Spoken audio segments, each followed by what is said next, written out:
Um, I think painting, in a way, I always consider myself a painter, even though I train myself as a sculptor.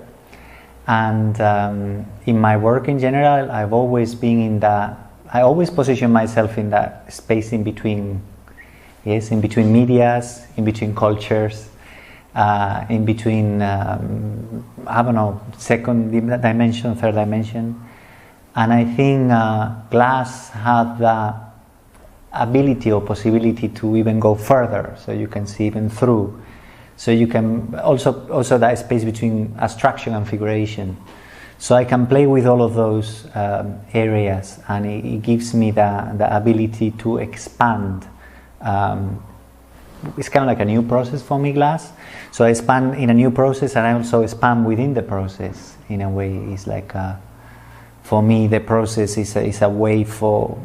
It's like painting as well. No, I love painting. As you could see, I was painting. I love to paint on the ground because, in a way, I put my body over the painting. So there is some sort of like reflection always taking place between what I project into the painting and what the painting gives back to me. And it's a game for me it's a game, it's a dance, and it's a way to let go of the physicality of it. Both medias are really beautiful, and they're very different at the same time. Painting is more contemplative, and you have the ability to reflect back, to have the sense of time is different, the sense of a space is different as well. You are much more limited, but at the same time you're not.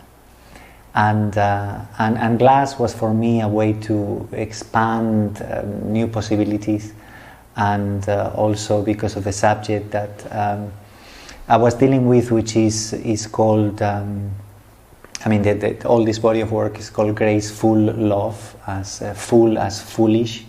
So is for me the act of making work is a way of falling in love. So since I came to Taipei, in a way, it's falling in love with a lot of things, falling in love with the landscape, with my girlfriend, with a lot of things, and in that respect, that love also reflects, or it comes in the process of making work. And for me, making work is a process of falling in love with the materials, of falling in love with what you're making. And that can be seen from whoever doesn't see what you're doing, doesn't understand what you're doing. Like the other, the social, can always look at artists as we're being very foolish.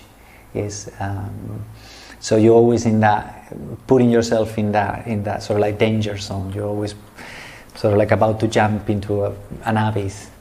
And I think that's why, this space in between, this trying to be always in that space in between.